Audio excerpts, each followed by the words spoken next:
Dios les bendiga. Nos volvemos a encontrar tras varios meses. En esta oportunidad continuamos con el estudio del Evangelio según San Mateo y vamos a desarrollar del capítulo 3, verso número 13 hasta el capítulo 4, verso número 11. El tema que desarrollaremos lo hemos titulado La aprobación del Rey. Lo hemos dividido para su estudio en dos secciones. Aprobado en su bautismo, del capítulo 3, verso 13 al 17, y aprobado tras vencer la tentación, del capítulo 4, verso 1 hasta el 11. Desarrollamos ambas secciones. La primera, en el verso 13, la palabra entonces nos remite a que mientras Juan estaba desarrollando su ministerio allá en el desierto del Jordán, el Señor Jesucristo viaja desde Galilea a Juan para que sea bautizado. El verso 14 señala que Juan, cuando ve que el Señor Jesucristo vino para ser bautizado por él, Juan se opone y le dice: yo necesito ser bautizado por ti. La oposición de Juan radica en que él sabía o reconoció que Jesucristo es Dios.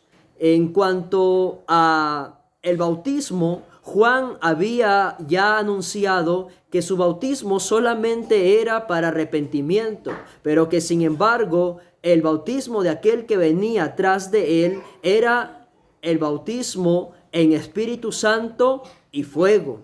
También vemos que Juan sabe que respecto a, hablando en términos de jerarquía, él era inferior, él era solamente un heraldo, un mensajero, mientras que Jesucristo es el Rey. Por lo tanto, el siervo necesitaba ser bautizado por su Señor. Pero la respuesta del Señor Jesucristo es la siguiente: es necesario que cumplamos toda justicia. Entonces, al oír ello, Juan le dejó. ¿A qué se refería el Señor cuando dice es necesario que cumplamos toda justicia? Pensamos que cuando el Señor dice es necesario que cumplamos toda justicia, se refiere a que era una práctica común de parte de los sacerdotes que antes de realizar su oficio se sometían a ciertos baños y lavamientos. También creemos que de parte de los sacerdotes, los reyes y los profetas, ellos tenían que ser ungidos antes de iniciar su ministerio. Por lo que el Señor Jesucristo se sometió al bautismo, ya que después de ello sería ungido para ejercer sus oficios, los oficios de rey, sacerdote y profeta. El bautismo de Jesucristo nos enseña lo siguiente: el bautismo es por inmersión. O sea, la práctica correcta del bautismo es por inmersión. Juan bautizó al Señor en un lugar donde había suficiente agua para que sea sumergido, ya que la palabra bautizo viene del griego bapto, que significa sumergir. Entonces, la forma correcta del bautismo es por inmersión. Segundo, Jesucristo no fue bautizado siguiendo alguna fórmula bautismal conocida por nosotros. Hay algunos que dicen que él se bautizó en el nombre del Padre, del Hijo y del Espíritu Santo, lo cual no es verdad, ya que no está registrado. Además, tenemos que entender que el bautismo de Juan es un bautismo solo de arrepentimiento, mientras que el bautismo que el Señor establece antes de ascender es un bautismo para salvación y perdón de pecados. Entonces no se trata del mismo bautismo y no había sido dada ninguna fórmula. Entonces, respecto a cómo o qué fórmula utilizaba Juan para bautizar, no hay nada seguro respecto a ello. No conocemos la fórmula. También vemos que el descenso del Espíritu Santo sobre el Señor Jesucristo es su unción. Ahí el Señor Jesucristo es ungido como sacerdote, como rey y como profeta. Entonces, Él quedó habilitado para ejercer o desempeñar a partir de ese momento tales oficios. La señal que Dios le había dado a Juan el Bautista era que aquel sobre quien él viera descender el Espíritu Santo, ese era el que bautizaba en Espíritu Santo y fuego. Por lo tanto, esto sirvió de señal para que Juan identificara al Cordero de Dios. También es el testimonio público de que el Señor Jesucristo es el Hijo amado de Dios, en quien Él se complace. Con esto queremos aclarar que en el bautismo del Señor Jesucristo no se enseña ni se ve la presencia de 2, 3 o 4 personas divinas.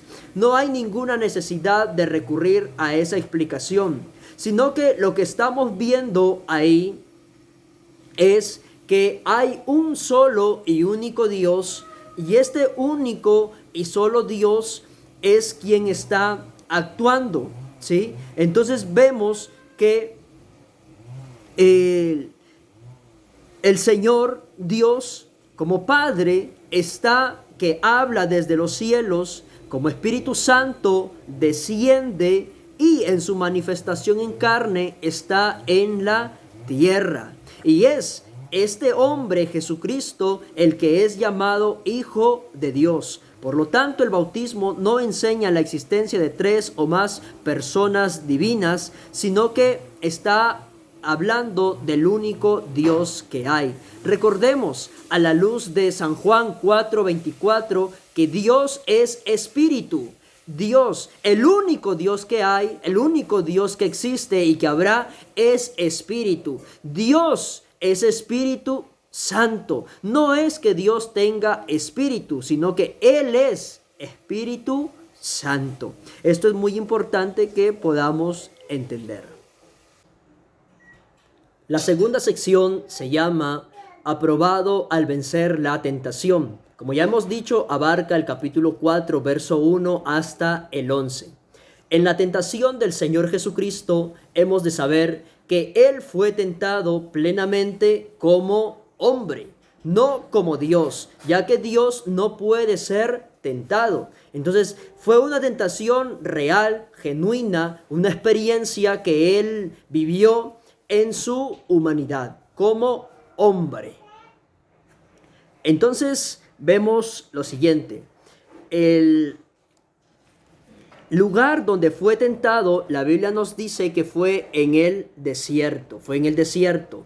¿Quién lo llevó al desierto? El Espíritu. El Espíritu Santo lo llevó al desierto para que, dice aquí, fuese tentado, ¿no? Entonces, él, antes de ser tentado, tuvo un tiempo de ayuno. Ayunó 40 días y 40 noches. Por el relato bíblico sabemos que los únicos que habían experimentado tal ayuno son Moisés antes de recibir las tablas de la ley y Elías al huir después de haber asesinado a los profetas de Baal. Entonces solamente hay 3 personas que han ayunado 40 días y 40 noches según el registro bíblico.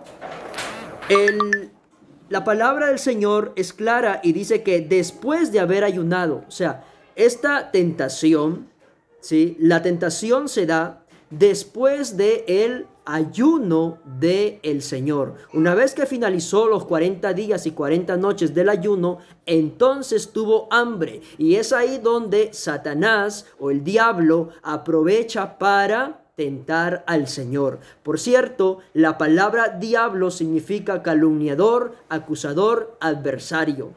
Vemos que el diablo es el que se encarga de calumniar, de tentar, es el adversario de Dios y el adversario de todos los cristianos. No hay ninguna amistad entre los hijos de Dios y Satanás, ¿sí? Son extremos opuestos. El tentador se acerca al Señor y empieza a tentarle. La tentación del Señor se centra en tres aspectos: en el área material, en el área física y en el área espiritual. La primera es el área material, las necesidades. Entonces vemos que el Señor, la Biblia dice que tuvo hambre, y Satanás lo que le dice es: si eres hijo de Dios, di que estas palabras se conviertan en pan. ¿Sí? Pero el Señor responde: escrito está, no solo de pan vivirá el hombre, sino de toda palabra que sale de la boca de Dios. Entonces, si bien es cierto, el alimento material es importante, pero la palabra que sale de la boca de Dios es el mejor sustento para el hombre. Además, nos lleva a confiar en Dios como el proveedor. Recordemos cómo en varias oportunidades, cuando Israel estaba en el desierto y tuvo necesidad de algún alimento, fue Dios quien se encargó de suplir, y Él lo hizo por el anuncio. Él anunció: tendrán alimento, descenderá maná, tendrán carne. El Señor es el quien suple toda necesidad y toda carencia, ¿sí? Por lo tanto, podemos estar plenamente confiados en Él. Pero recordemos que su palabra es refrigerio, es alimento para nuestra alma. Es el mejor alimento que puede haber para nuestro crecimiento, nuestra formación y nuestra madurez espiritual. La segunda área es el área física, en la salud. Y vemos que Satanás, ¿sí?, le lleva al Señor a la santa ciudad, le pone sobre el pináculo del templo y le dice: si eres hijo de Dios, échate abajo, porque escrito está que a sus ángeles mandará cerca de ti, y en sus manos te sostendrán, para que no tropieces con tu pie en piedra. Pero la respuesta del Señor también es con la palabra, y le dice: escrito está también, no tentarás al Señor tu Dios. Esta respuesta del Señor significa que si Él hubiera hecho caso a Satanás y se hubiera lanzado desde el pináculo del templo para demostrar que Él era el Hijo de Dios, o que los ángeles vinieran en su ayuda y de esa forma coercionar a Dios para que los envíe en cumplimiento de su palabra, eso es tentar a Dios. Como creyentes no podemos caer en tal pecado, no podemos cometer ese error. Por eso es lamentable cuando oímos a algún cristiano que dice: si es que, Señor, oh Dios, si es que me amas, entonces ayúdame con esto, envía esto, provee esto. Eso es estar tentando a Dios. El Señor nos ama. El Señor sabe de lo que nosotros tenemos necesidad. Lo que tenemos que hacer es acudir a Él en oración. No tenemos por qué presionarlo tratando de obligarlo a cumplir con sus promesas. Recuerde que Dios no puede ser tentado. Entonces no podemos nosotros tentar al Señor de esa manera. No. Entonces la tercera tentación se centra en el área espiritual, ¿no? La religión. Y vemos que Satanás esta vez le muestra al Señor Jesucristo todos los tesoros y las riquezas del mundo, y le dice que todo ello Él se lo dará si es que el Señor Jesucristo postrado lo adorare. Pero la respuesta del Señor Jesucristo también es muy clara, y citando a las Escrituras le dice: vete, Satanás, porque escrito está: al Señor tu Dios adorarás y solo a Él servirás o rendirás culto. Esto, amados hermanos, nos tiene que quedar muy claro. Solo Dios es objeto de culto. Rendir veneración, servicio o adoración a alguna criatura u objeto aparte de Dios es caer en idolatría. Es el pecado de idolatría. Entonces, seamos sinceros. Solamente Dios es digno de ser adorado porque solo Él es el verdadero Dios. Todo lo demás es mentira, son falsos dioses. ¿Cómo podemos aplicar esta enseñanza a nuestra vida? El bautismo del Señor Jesucristo nos enseña que, aunque Él no lo necesitaba, ya que el bautismo de Juan era un bautismo para arrepentimiento, sin embargo, Él lo realizó para cumplir con toda justicia. Cuanto más nosotros como cristianos, y sabiendo que el bautismo que Él ha establecido ahora para nosotros es un bautismo para salvación y para perdón de los pecados, debemos de darle importancia y debemos de practicarlo con toda humildad, con toda sinceridad. No debemos de retrasar nuestro bautismo, ya que nos identifica con Cristo y nos añade a su iglesia, que es su cuerpo.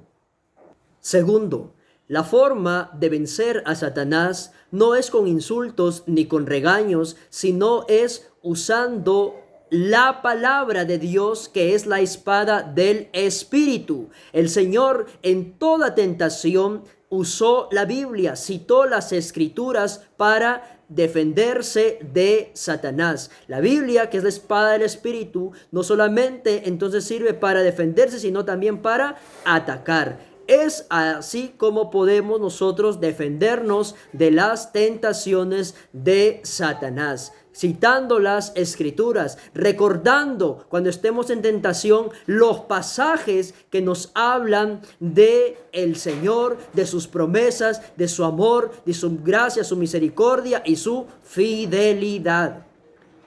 Tercero, que tengamos bien claro que Satanás o el diablo es el calumniador, es el enemigo, es el tentador, es enemigo de Dios y enemigo nuestro. No existe ninguna comunión entre él y nosotros, pueblo del Señor. Por lo tanto, no puede haber tratos, no puede haber convenios, no hay acuerdos, no hay ninguna comunión. Por eso limpiémonos de toda contaminación e inmundicia y mantengámonos alejados del pecado. Satanás solamente vino para hurtar, matar y destruir.